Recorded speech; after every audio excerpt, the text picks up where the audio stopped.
Assalomu alaykum, hurmatli qarindoshlar. Vatan sirtida tunji bo'lib yasalgan bu dutta temirlarimiz tayyor oldu. Bu duttaning alayidligi shu chet elniki havo rayiga moslashtirilib yasaldi, chunki vatandan kelgan nurg'un duttalarning shu dastasi egilib ketadigan bunaqa hodisalar ko'rib, buning da tajribalarni yakunlab, hozir shuni dastasini 3 ga bo'lib Turg'unjon ustam yasadi. Bunda bo'lganda bu aldirab egilib ketmaydi. Yüzüge nait sedeptin chiroyli naqshlar berildi, mana ko'rib turganingizdek. Duttaning eg'irligimi 1,5 kilo kelmaydi, nait yinik, yüzü chilishqi nait eplik. Ma padalarimi tambirning padalari o'xshash pada qo'yildi. Ma tambirimizmi nait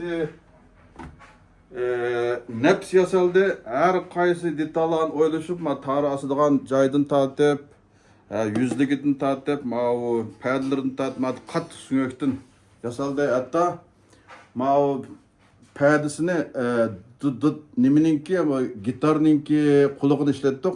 Chunki bunday bo'lishi sabab tambirni tuzashga uzun vaqt ketadi.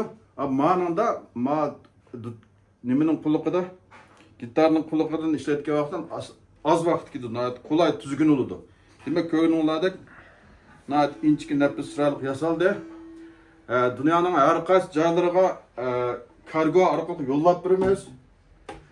Zakaz qilganlarni qarshi olamiz. Bundan boshqa mana duttaninki har biriga chiroyli xurum qaplari bor.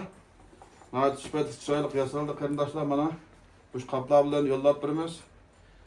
Endi şu duttaninki ovozini bir anlab boqaylik.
Üzülmeydi gönül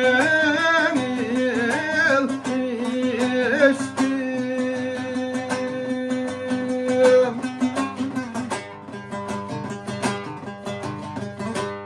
Dost benim aman, yar aman, ay aman.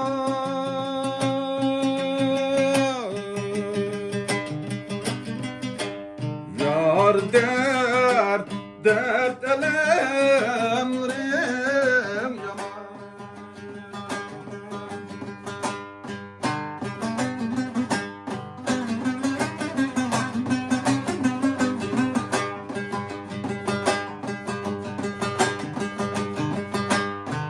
Tarni alay üyezim,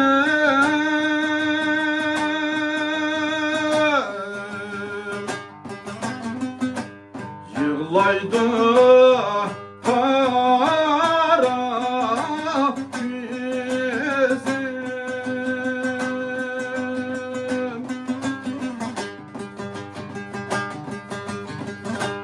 Şinin jurtuna barsa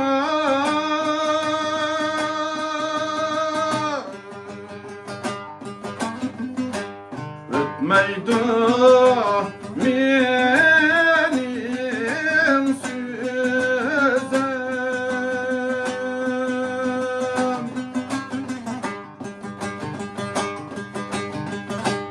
Dost benim aman, yar aman, ay aman.